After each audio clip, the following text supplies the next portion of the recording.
आसपास फैले पूर्णतः नियमित प्रकृति के रूपों ने मनुष्य को सदा आकर्षित तथा चमत्कृत किया है।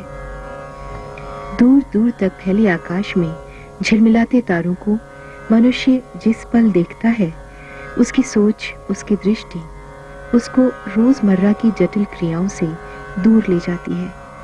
उसे लगता है कि कहीं एक संपूर्ण नया संसार उसकी प्रतीक्षा कर रहा है।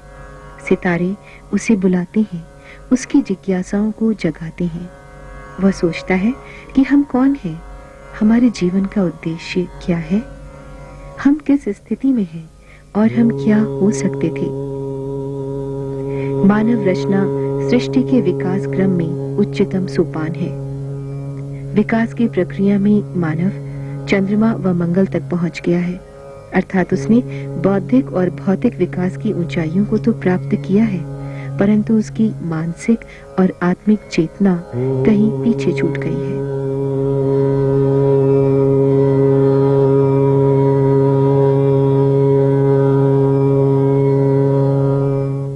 नई सहस्त्राब्दी के इस मोड़ पर एक ऐसे विश्व की परिकल्पना है जहां युद्ध न हो, रंग भेद न हो वर्ग भेद के अस्वाभाविक बंटवारे, बल्कि एक ऐसा संपूर्ण नया संसार हो जो हमारी सनातन आत्मिक और आध्यात्मिक अवधारणाओं के अनुरूप सामूहिक चेतना और प्रेम की ओर बढ़े।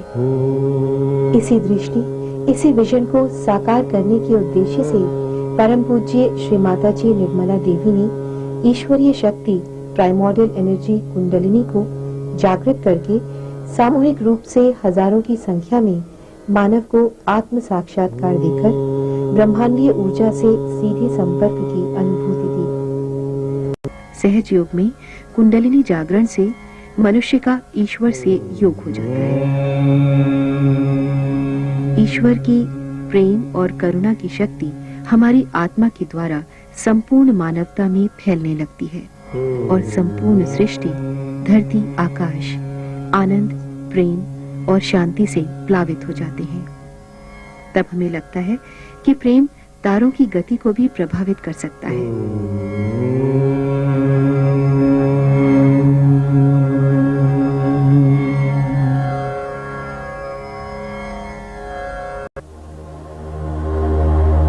सृष्टा से हमारी एकाकारिता कराती है कुंडलिनी। कुंडलिनी परमात्मा की ही शक्ति है, संपूर्ण शक्ति जो मनुष्य की रीढ़ की हड्डी के नीचे के तिकोने हिस्से सैक्रम बोन में 3.5 कुंडलों में विद्यमान रहती है।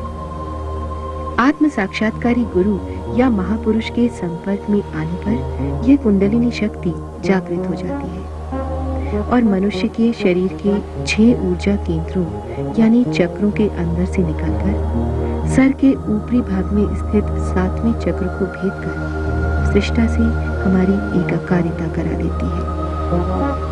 यह एक सहज घटना है, एक जीवंत क्रिया है, मानव के आध्यात्मिक विकास की अंतिम अवस्था है, महायोग है, सहज योग। स्पाइनल कॉर्ड में स्थित ईश्वरीय शक्ति के 6 ऊर्जा केंद्र या चक्र मनुष्य के संपूर्ण स्नायु मंडल से संबंधित हैं।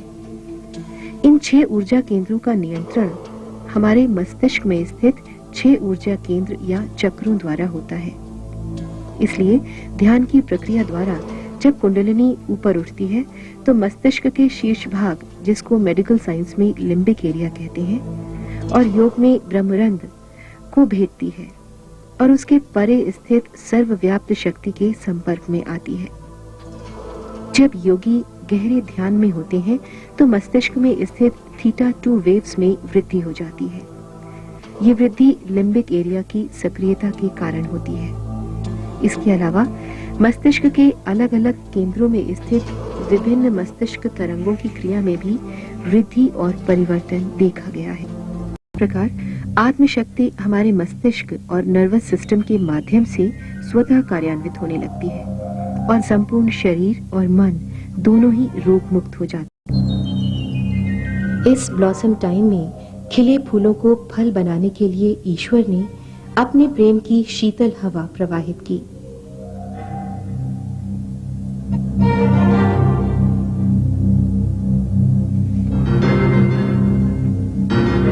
कुंडलिनी जब जागृत होकर ऊपर उठती है तो व्यक्ति अपने सिर के तालु भाग में, अपने हाथों की उंगलियों के टिप्स पर और उसके ऊपरी भाग में सहज ही ठंडी ठंडी शांत शीतल चैतन्य लहरियों के बहाव का अनुभव करने लगता है।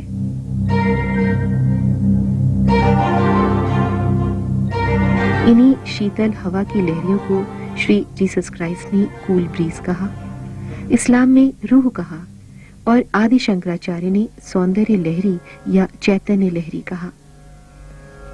परमात्मा के प्रेम की सर्वव्याप्त शक्ति द्वारा ही यह शीतल हवा प्रकट की गई है, जिसे हम ग्रॉस सेंसेस पर अनुभव करने लगते हैं। इसी स्थिति में हमारी मानवीय चेतना ह्यूमन कॉन्शियसनेस ईश्वरीय चेतना डिवाइन कॉन्शियसनेस में परिणित हो जाती है और हम मनोदैहिक शरीर के 3 आयामों की सीमाओं से परे चौथे आयाम की स्थिति में आ जाते हैं।